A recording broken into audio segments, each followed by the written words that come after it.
पंडित जी, मैं आपसे जो है कुछ पूछना चाहता हूँ कि जब हम जो है शिवलिंग पे जल चढ़ाएं तो किस दिशा की ओर हमारा मुंह होना चाहिए और किस दिशा में जो है खड़े होकर हमें जो है जल चढ़ाना चाहिए? कृपया करके हमें जो है सही दिशा जो है बताएं, क्योंकि कई लोगों का, ब्राह्मणों का अलग अलग मत है, तो मैं आपसे ये जानकारी जानना चाहता हूँ। देखो, मत तो फिर एक चीज़ है ना।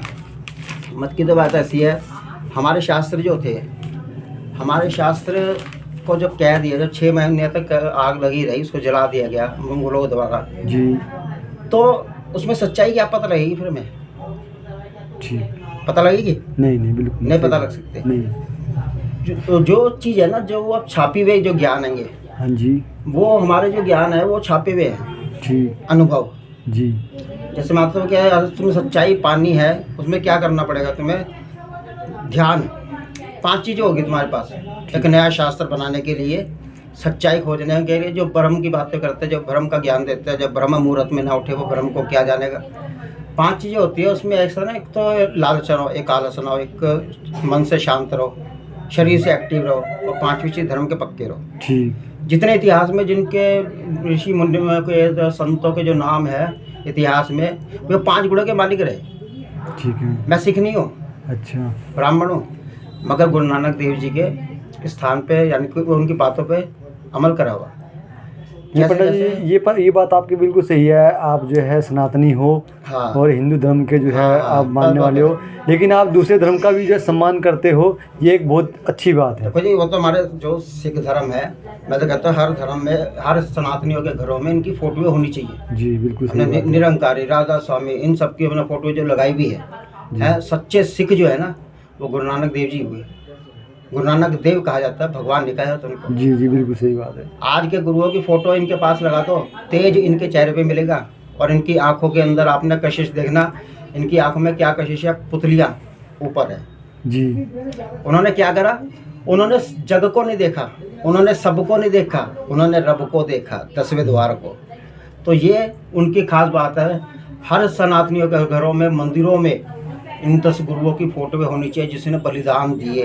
जी। इन्होंने लूटा नहीं है, जमीनें नहीं कब्जाई, और दूसरी बात दिया है अपने भारत देश के लिए, जी। मुगलों से बचने के लिए।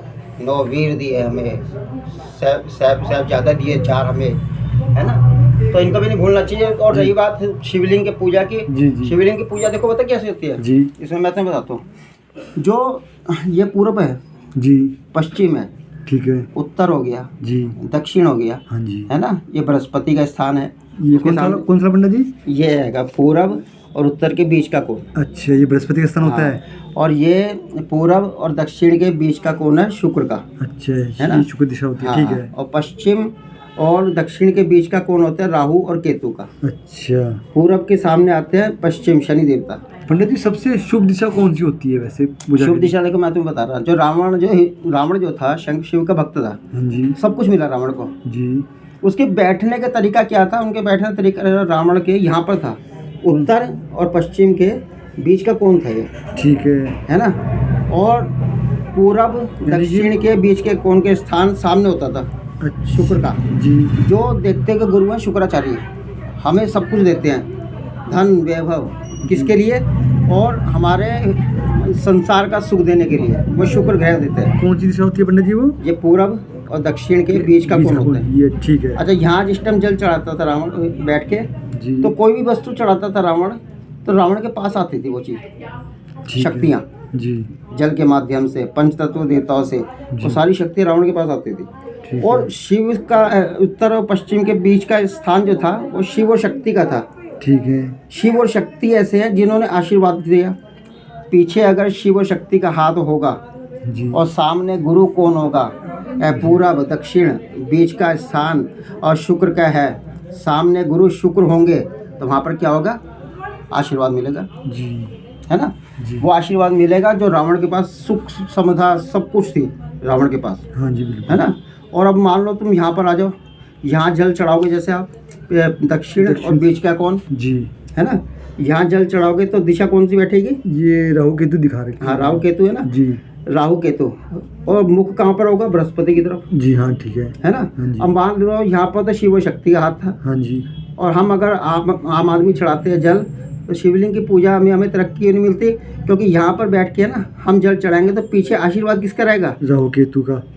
जब शैतानों का आशीर्वाद रहेगा तो वहाँ धन तो होगा नहीं उसके पास। हाँ जी, ये पश्चिम और दक्षिण के बीच के कोण में जो है हाँ राहु केतु, ठीक हाँ, है। तो यहाँ अगर शैतानों का आशीर्वाद होगा पीछे से जी। और यहाँ ध्यान अपना जा रहा है बृहस्पति की ओर, और जिसके पास कुछ नहीं होगा धन वैभव, उसके पास क्या होगा? ज्ञान होगा, खाली ज्ञान का भंडार होगा जी, है ना, उनके पास खाली ज्ञान ही होगा।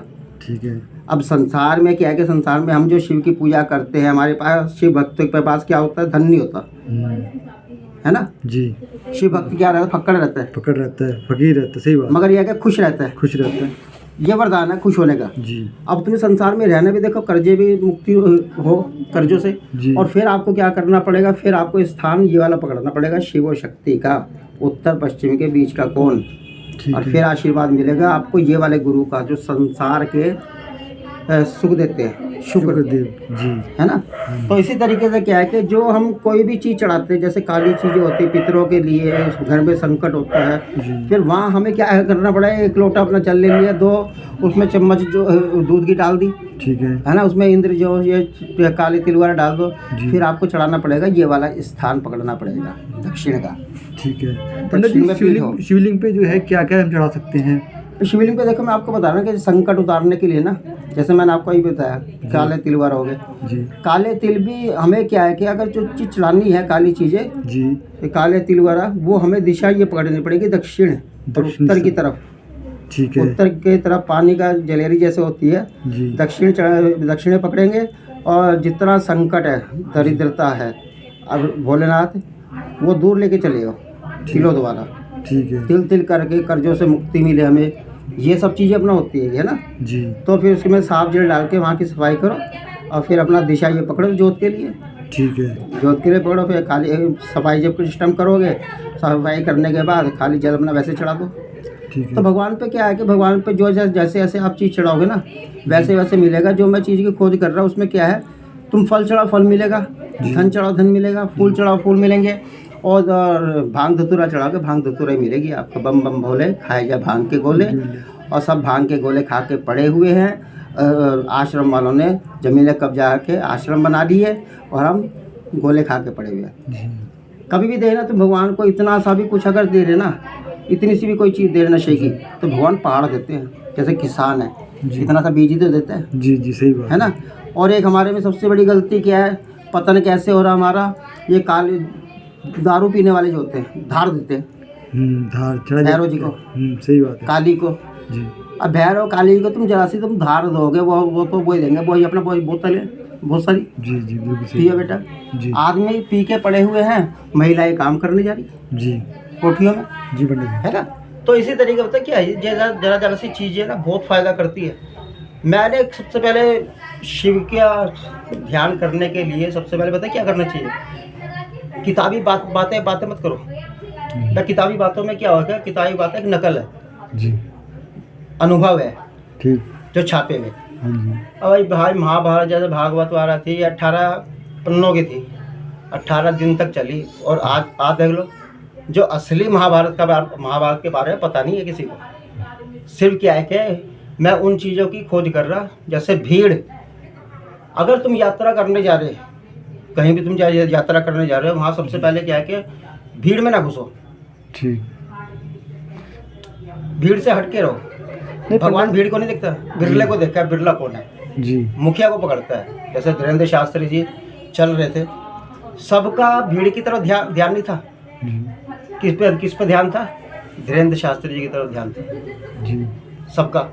तो इसी तरीके से क्या है कि एक मुखिया होता है, कर्नल जो होता है जी फौज में, तो वैसे ही चीज़ें हमें करनी चाहिए। दूसरी बात यह है, देखो सबसे पहले हमें ज्ञान दिया ही तो नहीं किसी ने।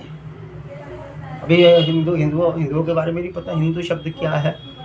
हम अपने पूर्वजों को छोड़ दिया जी, हमने अपने पूर्वजों को छोड़ दिया। जब तुम पूर्वजों को छोड़ दोगे, दूसरे पूर्वजों का नाम रखोगे, वैसे ही पतन होगा फिर तुम जी। जो हमारा पहले जो था ना, त्रेता सतयुग जो था, उसमें क्या था, उसमें सिंधु सागर जो था ना, सिंधु सागर सनातनी आर्य थे पहले, ठीक है।